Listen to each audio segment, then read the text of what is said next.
En l'an de grâce 2018, le duc de Savoie créa, entre autres, son propre podcast. Celui-là même. Depuis, il perdure, traversant le temps comme une épée à deux mains traverse les côtes d'un pourceau. Car, fatigué d'entendre la même soupe servie, encore et encore par de vils faquins sur de fades et disgracieuses vidéos YouTube, il dut innover. Proposant sa parole, parfois grossière, parfois téméraire quelque peu, incisive mais toujours issue d'un vécu, le duc, sur un format plus ou moins long que lui seul décide, en tant que monarque, traite dans son infinie bonté d'une questionnette qui te taraude. Car il est comme ça, notre duc, humaniste, amoureux du vivant, la main sur le cœur, il veille sur son duché. Puisses-tu, ici, passer un bon moment assis en tailleur au coin du feu ou cavalant sur ton fidèle destrier vers de nouvelles aventures. Pose donc cette hallebarde, débarrasse-toi de ton home et nettoie les taches de sang de ce visiteur qui, troublant ta quiétude, s'est vu embrasser le mur afin de savourer pleinement la divine parole. Paix sur terre, mon ami, et allons-y!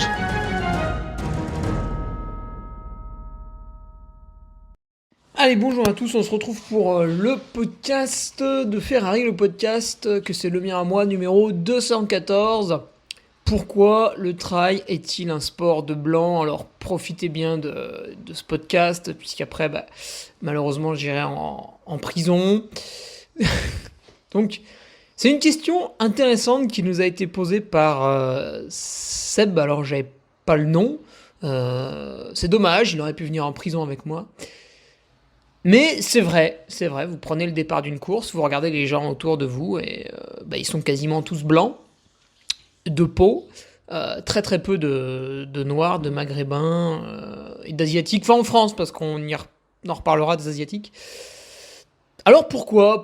Parce que quand même, quand vous vous promenez dans la rue, au travail, etc., de plus en plus, enfin de moins en moins la population elle est totalement blanche, ça se mélange, voilà, pas mal d'immigration. Bon, ça dépend un petit peu où vous habitez aussi, mais on voit que du coup c'est assez mal représenté dans le trail, peut-être dans d'autres sports, mais nous on va parler du trail.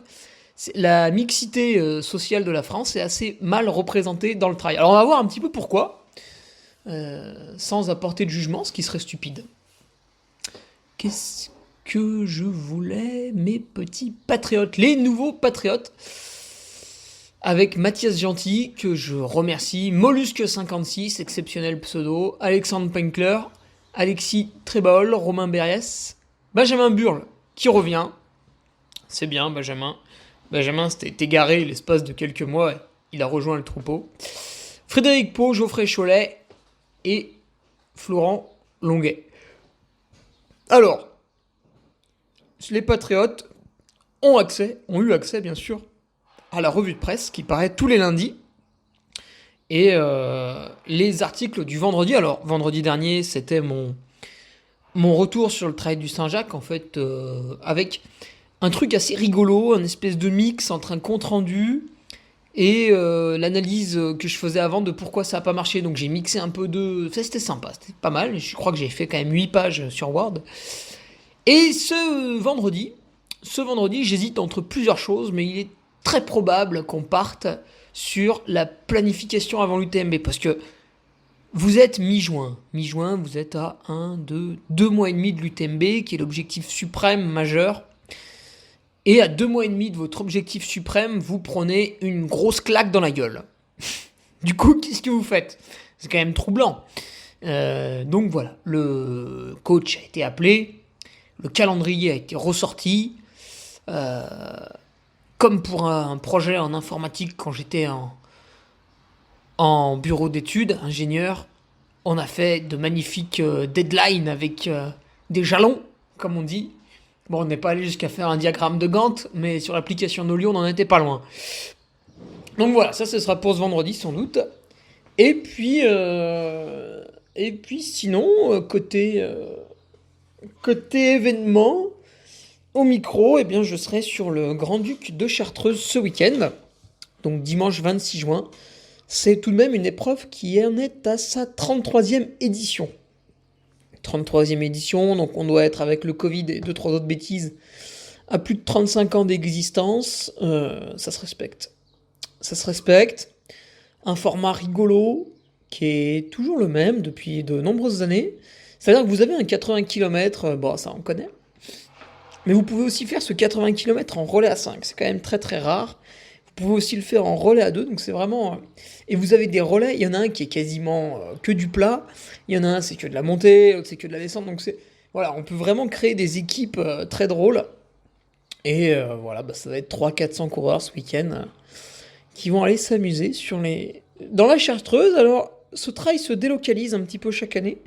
Et cette année, il sera organisé avec un départ à Saint-Hilaire-du-Touvet. Un lieu que j'ai pas mal parcouru en course à pied, parce que je travaille juste en dessous. Mais qui est aussi connu pour le site de départ de parapente. De Saint-Pancras, peut-être plutôt. Bref, la Coupe Icare. Côté athlète, ça va être la reprise, là. Peut-être demain, j'irai faire un footing demain. Ouais, ou vendredi, on verra.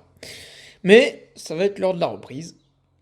Légère dans un premier temps, et à partir de mercredi prochain, j'y reviendrai en détail sur Patreon, on va démarrer quelques blocs spécifiques à l'UTMB. C'est une remobilisation, tout à fait. Donc pour retrouver, parce que j'ai prévu une petite course de préparation, et puis pour retrouver les animations où je suis présent, voilà, à Samoin, j'ai amené 6 cartons de renard à des braves gens qui se sont donc affranchis de 20 € de frais de port, ce qui c'est quand même sympathique. Pour commander des trucs sur mon site internet et que je vous les amène pareil, là j'ai Joël qui avait rechargé en chaussettes ce week-end, et ben voilà, vous me contactez, vous avez mon calendrier qui est sur mon site internet, l'entreduduc.fr, rubrique les campagnes du Duc, hein, c'est quand même rigolo. Parlant justement de... Tiens, c'est rigolo parce que sur mon site internet, donc je vends plusieurs choses, des bonnets, des chaussettes, estampillés du Carmi, des t-shirts. Et donc la majeure partie de ces choses, enfin tout ce qui provient de Broubec, c'est d'une Made in Europe. Et tout ce qui provient de la chaussette de France, donc c'est uniquement les chaussettes, c'est du Made in France. Vraiment, l'atelier de chaussettes est à Troyes, les tisseuses sont à Troyes, etc. Vraiment du Made in France, simplement juste le coton qui ne pousse pas en France, mais avec ce changement climatique, ça ne saurait tarder. Donc continuez, vous avez raison d'installer la clim chez vous, il faut surconsommer l'été, comme ça, très très bientôt, on pourra faire du coton et des bananes Made in France. Cette discrétion passée, ouais, tout ça pour vous dire.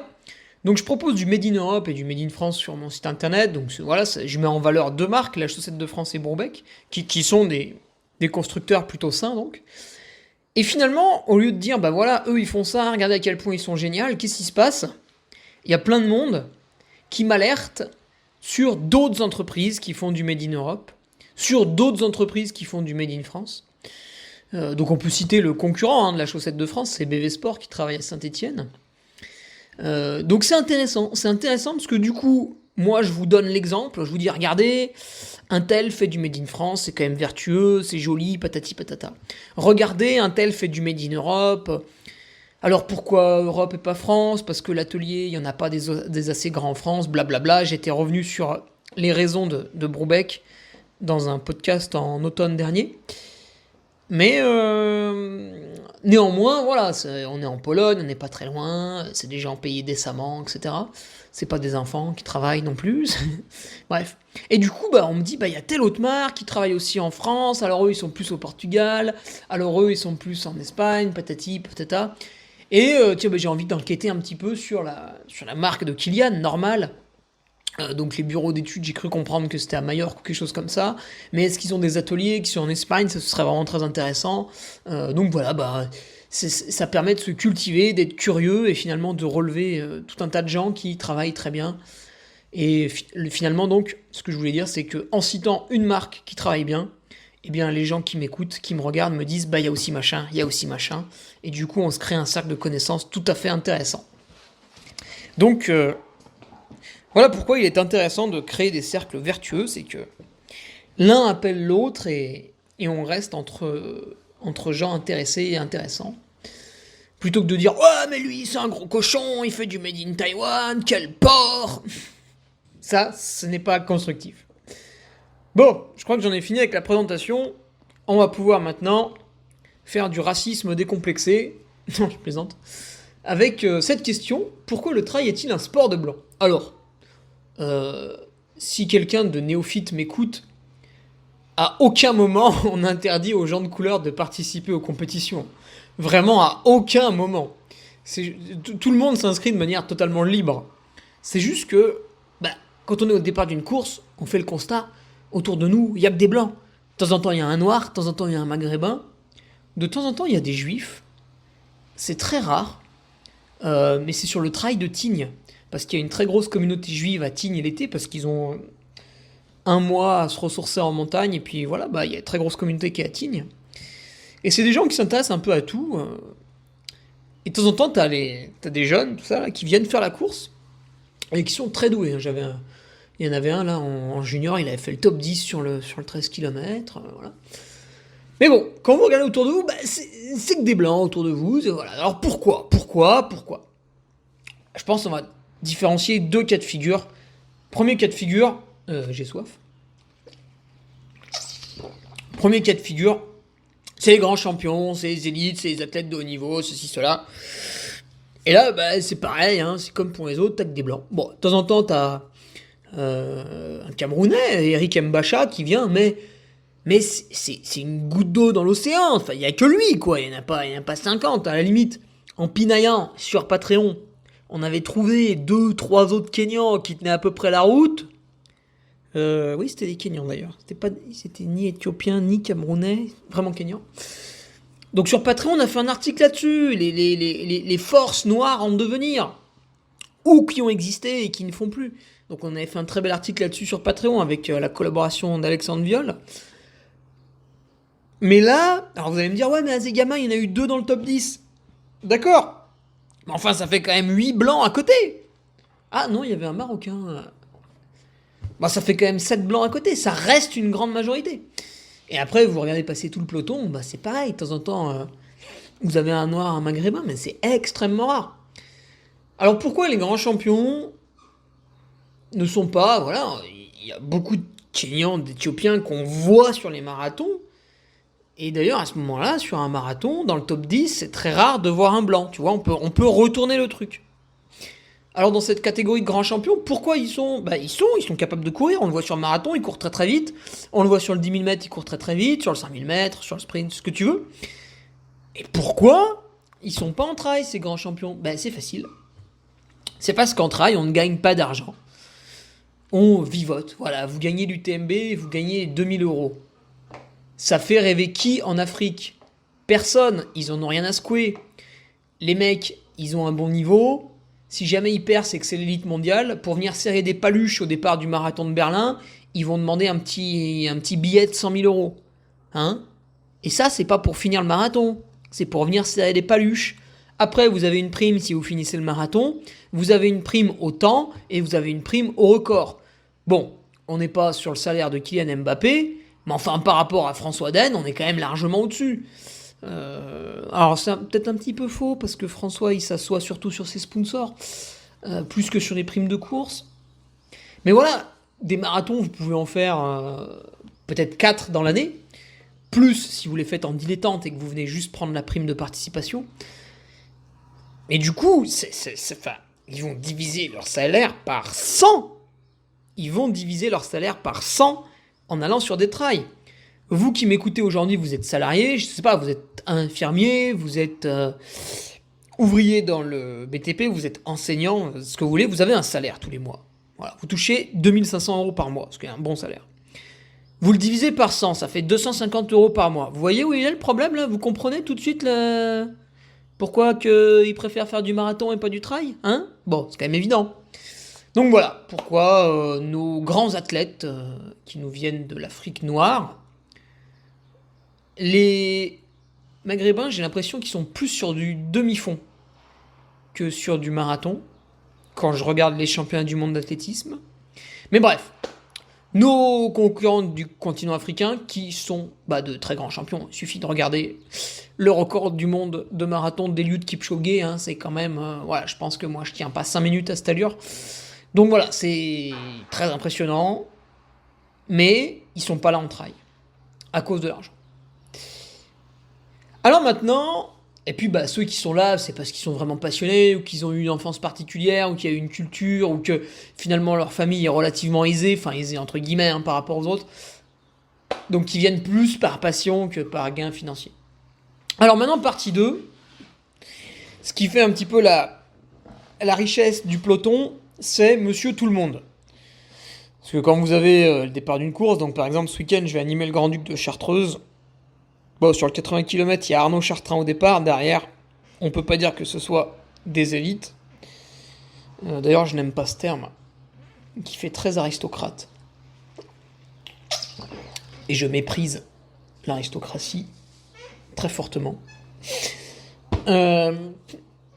Donc voilà, Grand-Duc de Chartreuse, peloton familial, régional et sympathique au départ. Alors, Monsieur Tout-le-Monde, pourquoi il y a en France un certain nombre... Alors j'ai pas les statistiques parce que c'est interdit, les statistiques ethniques. Je sais pas trop pourquoi c'est interdit. Je crois que c'est parce que, vu que chaque année, le nombre d'immigrés augmente, alors au bout d'un moment, l'immigré devient français, bien sûr. Il y a de plus en plus, il y a de plus en plus de Noirs, de Maghrébins et d'Asiatiques en France. Enfin, d'Asiatiques, ouais. C'est peut-être fini la vague d'immigration d'Asiatiques. Je sais pas trop. Ça concerne pas trop. Ouais, Chambéry, c'est pas foufou en termes d'Asiatiques. Par contre, en termes de Maghrébins, on a à Chambéry-Le-Haut une ZEP où j'ai grandi, où là, il y a une très très forte communauté. Donc ça grandit un peu chaque année. Et par contre, sur les trails, on voit pas une percée. Il y a une incohérence par rapport à la population française et la population au départ des trails. Parce que je pense que faire du sport, c'est un truc de riche. Et là, vous allez me dire, ah, putain Hugo, tu peux pas dire que tous les Noirs et les Maghrébins sont pauvres. C'est pas ce que je dis. Néanmoins, quand vous allez dans un quartier, vous avez quand même énormément de gens qui sont soit immigrés, soit issus de l'immigration. Parce qu'ils arrivent en France, ils ont toute une vie à construire. Moi, ma famille est relativement aisée, dans le sens où, voilà, l'accès à la maison familiale n'a pas été un problème, l'accès à posséder un véhicule n'a pas été un problème, via un métier de leurs parents, etc. Mais, quand mon grand-père est arrivé en France, donc c'était un immigré italien, parce que en ce moment on parle de la vague d'immigration via l'Afrique, mais avant il y avait une très très grosse vague d'immigration via les Italiens. Et il y avait eu un racisme, alors à l'époque il y avait moins de médias, il y avait moins de... Mais on les appelait les Rital, voilà. Donc alors c'était peut-être un racisme un peu moins violent, j'en sais rien. Mais à l'époque il y avait aussi du racisme envers les Italiens qui immigraient en France. Et donc mon grand-père est arrivé en France, donc il parlait même pas français, ce gougnafier au début, mais il a appris avec le temps. Alors c'est pas facile apprendre le français. Et au début, qu'est-ce qu'il a fait? Il est arrivé les mains dans les poches en tant que pauvre, donc il a été hébergé chez quelqu'un. Et puis après, il a commencé à travailler, alors il a pris un métier à la con, qui traînait par-ci par-là, carrossier. Carrossier, c'est un métier difficile, surtout à l'époque, les produits, voilà, dedans il y avait tout un tas de saloperies, on s'en fichait, évidemment on portait pas de masque, on travaillait pas forcément dans un milieu aéré, enfin bref. Pour développer un cancer, on était dans un endroit paradisiaque, et donc il a fait ce métier un peu à la con à ses débuts, puis après vu que c'était quelqu'un de bosseur, finalement de plutôt intelligent, etc., il a monté les échelons, et puis il s'est retrouvé à diriger le garage, au bout de certaines années. Et à ce moment-là, évidemment, vous accédez à une certaine richesse, enfin en tout cas par rapport à un carrossier, et ses enfants, ses petits-enfants peuvent s'asseoir sur un socle familial déjà construit. Mais tout ça pour dire que, à un moment donné, vous arrivez en France, vous êtes immigré, alors donc là je parlais d'un Italien, mais on peut en revenir maintenant à ce qui nous anime, c'est le noir, le maghrébin et à une proportion moindre l'asiatique, vous arrivez en France, vous avez tout à construire. Il faut accéder à la propriété, d'abord au logement en louant, Il faut accéder, vous avez toute une démarche à faire pour obtenir les papiers. Il faut accéder au monde du travail, donc forcément vous entrez par une porte de côté, donc vous faites la plonge, vous bossez sur les chantiers. Si vous stoppez l'immigration en France, qui c'est qui va construire les appartements des autres, hein? Je sais pas. Parce qu'aujourd'hui, quand vous allez sur un chantier, vous vous rendez quand même compte que on est plus sur une population africaine que sur une population française, du moins au niveau des origines. Parce que ces gens-là, ils arrivent et ils ont tout à bâtir. Et après, vous avez le cas des gens qui sont là depuis peut-être 2 générations, donc la personne qui arrive en premier, on va dire le grand-père, a travaillé, il a sué dur et tout, et puis du coup, le fiston, qui est issu de ce grand-père maghrébin, le fiston, donc né en France avec papier français, mais issu de l'émigration, le fiston, lui, a pu faire des études, et du coup, il s'en sort très très bien, et c'est à peu près les gens que j'ai côtoyés, parce que moi, j'ai été dans un collège et un lycée de ZEP, zone d'éducation prioritaire, lesquels appartenaient à une ZUP, zone d'urbanisation prioritaire. En gros, c'est les quartiers de Chambéry-Le-Haut, parce qu'à un moment donné, on a dit, nom de Dieu, il y a énormément d'immigrés qui arrivent, qu'est-ce qu'on fait? Hop, on leur construit tout plein de logements là-haut sur la colline de Chambéry-Le-Haut, donc ça c'était les années 60, je crois. Et du coup, voilà, c'est ça, c'est une zone où le riche bourgeois blanc refuse d'aller. Ce qui est assez étonnant, ça me rend assez perplexe parce que le riche bourgeois blanc en général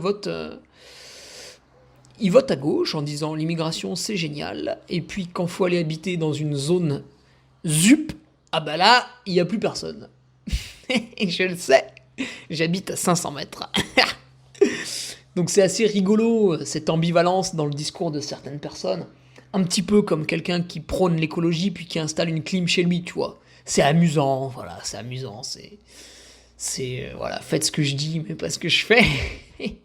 Donc bref, je grandis dans le collège de ZEP, alors le collège, c'est peut-être un mauvais exemple, parce que vous aviez quand même des sacrés zigotos, on va les appeler comme ça au collège, qui, à mon avis, n'ont pas poussé le bouchon beaucoup plus loin que leur 16e année pour étudier. Après, ils se sont dirigés vers je sais pas quoi, mais ils ne sont pas trop dirigés vers les études. Par contre, le lycée, qui était donc lui aussi en ZEP, il était juste à côté du collège. Là, dans le lycée, alors le collège Cotrousse, vous avez à peu près 800 élèves, vous avez 50 blancs. Non, mais c'est pas un jugement, c'est quand j'y étais, voilà, moi j'arrivais d'une école primaire dans un milieu agricole, d'un coup je débarque dans cette ZUP. Il y a eu un petit choc culturel, j'ai mis quand même 2 ans à m'adapter.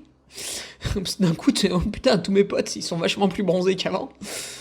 Et puis ça s'est bien passé, à part quelques bagarres au début, après ça s'est bien passé. Il faut dire que j'ai un sacré tempérament aussi.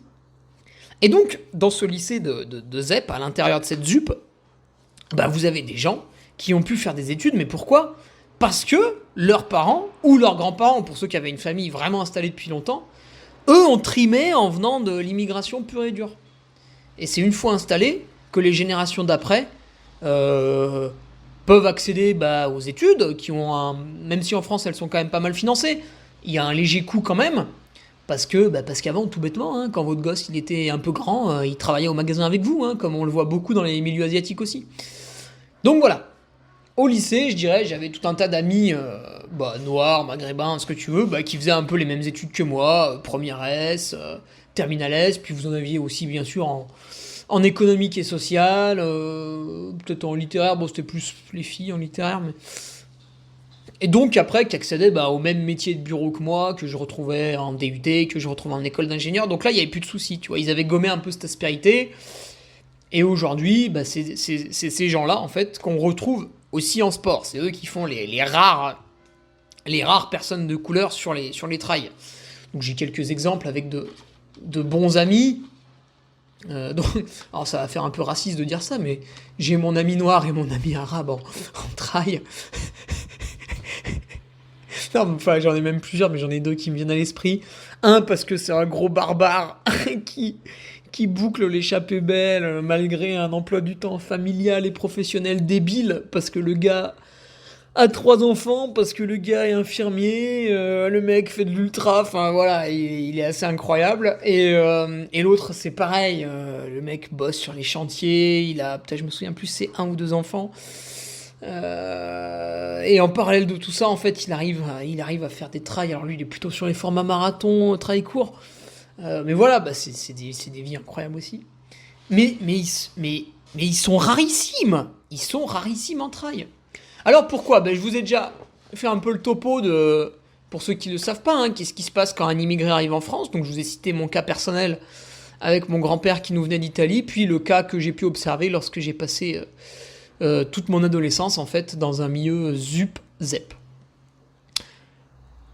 Et lorsque j'étais au collège, lorsque j'étais au lycée en fait, donc là je fréquentais 70% de mes amis étaient des gens de couleur.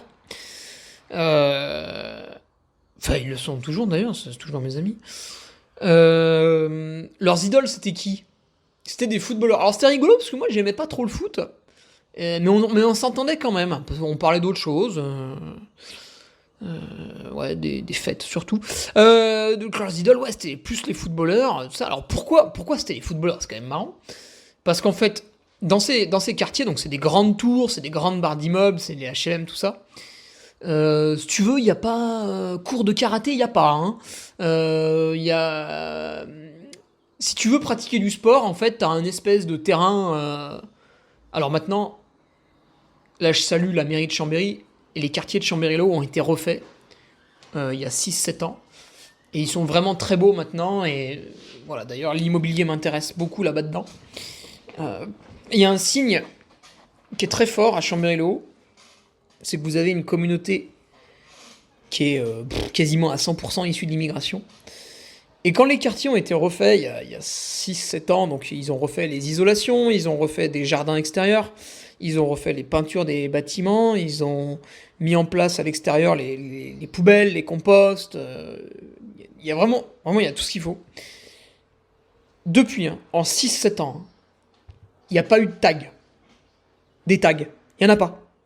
Il n'y en a pas. Les mecs aiment leur quartier, tu vois. Et voilà, moi je trouve ça assez bien, plutôt que des fois tu passes dans des villes, voilà, autour de Lyon, tout ça, c'est tagué de partout, c'est dégueulasse. Et pourquoi? Parce qu'on a laissé le quartier à l'abandon. Alors que là, à Chambéry-Le-Haut, franchement, c'est des très beaux bâtiments. Et du coup, les gens en ont pris conscience et ne les dégradent pas, enfin, ou très très peu, quoi. Du coup, ouais, ce que je disais, en fait, les jeunes là-bas, quand vous avez 12 ans, vous allez au collège et tout, et quand vous rentrez chez vous, bah, votre mère, c'est quand même des gens qui ont des familles nombreuses, votre mère, elle peut pas forcément très très bien s'occuper de vous. Alors, je dis pas que c'est dans tous les cas, mais enfin, c'était quand même pas mal le cas. Votre papa, bah en fait, vu que c'est lui qui est arrivé de Tunisie ou d'Algérie ou de je sais pas quoi, bah malheureusement, c'est lui qui trime toute la journée au boulot pour que vous alliez au collège, tranquillement. Donc il est pas là. Il est pas là parce que le magasin il ferme à 22-23 heures. Voilà. Donc là, je salue l'épicerie du Sud à Chambéry-Le-Haut qui est là où mon père se fournit en date. Puis on prend pas mal d'oléagineux aussi chez eux. Les épices aussi, putain, elles tabassent là-bas. Euh, Bah là, en fait, c'est ouvert quasiment tous les jours et vous allez voir les amplitudes horaires, c'est du délire. Du coup, bah ouais, quand les enfants ils rentrent du collège, et bah papa il est pas forcément à la maison, maman elle est très très occupée avec la petite dernière ou je sais pas quoi. Et du coup, le gosse sort dans la rue jouer avec ses potes. Euh, et qu'est-ce qu'il peut faire? Parce qu'il est tout seul. Donc qu'est-ce qu'il peut faire? Le truc le plus simple au monde, il y a un bout de ballon qui traîne. Avec 2 arbres, ça dessine une cage de foot et c'est parti, tu vois. C'est comme ça que c'est venu en fait. C'est comme ça qu'ils adhèrent au foot. Et après, bah, à la télé, qu'est-ce qu'on nous montre comme sport principal à la télé? Globalement, enfin, en tout cas, avant, parce que maintenant on peut plus voir de foot à moins de payer des sommes faramineuses. On vous montrait uniquement du foot. Beaucoup de foot, il était très médiatisé. La chaîne L'équipe 21, elle n'existait pas. Le ski de fond, le VTT, enfin tout ce qu'on voit sur l'équipe 21, avant ça passait nulle part à l'écran. Ou alors peut-être un peu sur Eurosport, mais enfin personne n'avait Eurosport. Tandis que bah, moi, quand j'avais une dizaine d'années, vous pouviez voir quasiment l'intégralité de la Ligue 1 en foot sur TF1. Après, c'est progressivement passé sur Canal, mais ça restait relativement simple comme abonnement. Donc les mecs, leur seule culture sportive qu'ils pouvaient avoir, c'était le football. Euh, c'était très très rare que vous ayez, ouais, bon, il y avait un club de gym, mais bon, alors ça, si vous trouvez que les anciens Français étaient très misogynes, je peux vous dire que ceux qui arrivent du Maghreb le sont encore plus, hein, parce que pour eux, vraiment, c'est réservé aux filles. Hein. Si Youssef, il a un garçon qui se met à faire de la gymnastique, globalement, ça va être assez mal accepté quand même. Hein. Bon, je dis pas qu'il n'y a pas des exceptions, mais enfin, quand même, c'était pas trop, tu vois, le... Bon, je reviendrai pas sur comment on traite certaines catégories de la société homosexuelle dans certains pays musulmans. Bon, c'est un peu moins tolérant que le catholique quand même. Même si parfois il y en a qui sont très très tolérants, bon, il y a quand même de très très grosses dérives aussi. Donc voilà, méfiance. Et il n'y a pas de budget en fait. Les parents, comme je te l'ai dit, souvent la maman s'occupe de la famille, pendant que le papa a un emploi qui est extrêmement prenant. Alors ben, des fois même, donc là je repars sur mon cas de l'épicerie du Sud, les deux parents travaillent, ils ont tous les deux un emploi extrêmement prenant, qui en plus est très peu rémunérateur tout de même, hein, par rapport au temps passé. Donc, donc à aucun moment on va confier son gosse au club de ski nordique, quoi. C'est lunaire. À aucun moment, les mecs, ils peuvent emmener en voiture leur enfant à la Fécla depuis Chambéry. C'est impensable. C'est une dépense, mais pour eux, c'est pas possible. Toi, tes parents, ils t'ont emmené au ski de fond quand t'étais jeune, parce que t'es issu euh, d'une catégorie de la population française qui est pas riche, mais qui est relativement aisée. Et c'est pas du tout le cas de la majorité de la population. À aucun moment, ils peuvent acheter un vélo pour leur enfant. C'est pas possible. C'est une dépense qui est... C'est pas possible. C'est pas possible. Par contre, voilà, lui trouver une paire de baskets, pour qu'il puisse aller jouer au foot, ça encore, ça va. Ça on peut. Mais voilà, j'avais des potes, ils abîmaient leur paire de chaussures, ils rentraient chez eux, et attention, le daron, limite, il enlevait la ceinture et il y mettait des grands coups, hein. Parce que bah, c'était déjà une dépense conséquente. Parce qu'il fallait faire attention rien qu'à ça. Donc si tu veux, le mec, on va lui dire, ouais, bah maintenant, tu vas faire 1 heure de bagnole le dimanche pour aller faire une course de 8 heures, et puis il va falloir que tu achètes un sac, des bâtons, machin, bidule et tout, que tu prennes conseil auprès d'un coach, tout ça, tout ça. Le mec, il t'arrête tout de suite, il te fait, non mais oublie. Oublie en fait. Parce que à 300 mètres de chez moi, il y a le stade communal. Parce que tous les samedis, il y a un entraîneur bénévole qui vient entraîner les gamins. Parce qu'il les emmène sur les matchs le dimanche. Donc ils vont faire ça plutôt, tu vois. En fait, c'est pas vraiment dans la culture de. Je pense qu'il faut quand même vraiment plusieurs générations pour que la famille s'émancipe, qu'elle commence à quitter les quartiers et habiter dans d'autres endroits plus résidentiels, plus campagnards. Et à ce moment-là, bah, elle va accéder à tous les sports outdoor. Mais quand vous êtes issu de l'immigration, bah, à moins d'avoir passé plusieurs générations, vous vivez dans des quartiers, vous vivez dans un milieu qui est très urbain, et du coup, à aucun moment, vous pouvez avoir une dépense pécuniaire pour vous rendre le week-end sur des activités outdoor. Et encore, la course à pied, c'est une des activités outdoor qui coûte le moins cher, mais le ski, mais c'est l'école qu'emmène les gamins, mais à aucun moment, papa, maman, ils vont emmener les gamins skier à Tignes. Ça n'existe pas. Euh, Donc voilà. Voilà, je pense que j'ai ratissé large. Alors, je le sais, il va y avoir deux, trois guignols qui vont me faire des remarques. Ouais, mais Hugo, moi je connais un tel, il fait du trail alors qu'il est issu de l'immigration aussi, donc tu racontes que des conneries. Tais-toi, tu me fatigues, tu me parles d'une exception et en fait t'omets 95% du reste, donc silence. Voilà, après, encore une fois, je te dis ni que c'est bien ni que c'est mal, je te dis juste que c'est mon explication. C'est mon explication, et du coup, si on fait des perspectives sur l'avenir, bah, c'est que ces gens-là, ça va être exactement comme lors de l'immigration, la vague d'immigration italienne, à ceci près que la vague d'immigration, bah, plus Maghreb hein, que Afrique noire, encore que, est quand même beaucoup plus importante que la vague d'immigration italienne. Donc il y a plus de monde, donc ils vont pas tous finir ingénieurs en aéronautique et ultra trailer le dimanche, hein, ils vont pas tous finir comme ça. Mais néanmoins, d'ici une génération ou deux, peut-être même juste une, tu vois, parce que ça fait déjà un bon moment, peut-être d'ici une génération, donc allez, on va dire 10 ans, eh ben, tu auras beaucoup plus de personnes de couleur dans les sports outdoor, dans le trail, parce que finalement, ils auront pu accéder, comme les immigrés italiens jadis. Au début, il y avait beaucoup d'immigrés, par exemple, donc le cas de mon grand-père. Tous les immigrés italiens, au début, ils arrivaient sur Albertville, Ugine, et il y a une grosse usine à Ugine. Donc vous y allez, vous bossez, vous faites des horaires de débiles mentaux et on vous paye une misère. Et du coup, au début, les immigrés italiens, ils travaillaient à l'usine, ils logeaient à côté dans des bâtiments qui étaient vraiment très très vilains, hein. Et puis au fur et à mesure, au fur et à mesure des générations, ils ont accédé à des belles maisons, et voilà, ils ont eu une vie un peu ailleurs, etc. Et là, ça va faire exactement pareil. Au fur et à mesure, les gens vont s'intégrer dans la société. Les enfants, les petits-enfants, ils auront été assez loin dans les études, ils auront des jobs relativement confortables et aisés. Et à ce moment-là, ils s'installeront avec leur famille et ils pourront... et ils découvriront en fait d'eux-mêmes. Et voilà, quand d'un coup vous habitez plus dans une barre d'immeuble en centre-ville, mais plutôt dans une maison en périphérie de la ville. Alors ça peut être une petite maison, ça peut être une maison mitoyenne, des choses comme ça. Déjà en fait vous êtes beaucoup plus au contact de la nature. Et puis d'un coup vous pouvez avoir le virus qui arrive. Oh putain, une paire de baskets, un chemin joli, tac, c'est parti.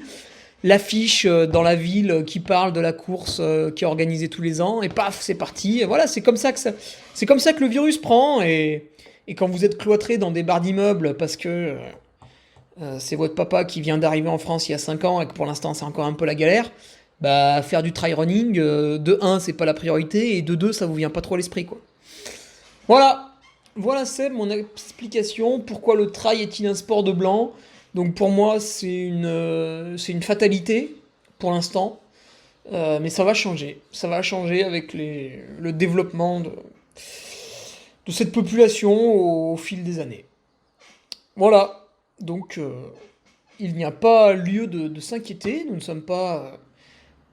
les trailers ne sont pas des racistes qui refusent parmi eux les Noirs, les Maghrébins, les Asiatiques, loin de là. Les trailers sont d'ailleurs souvent des gens tout à fait sympathiques, que ce soit sur le point de vue écologique ou sur le point de vue sociétal.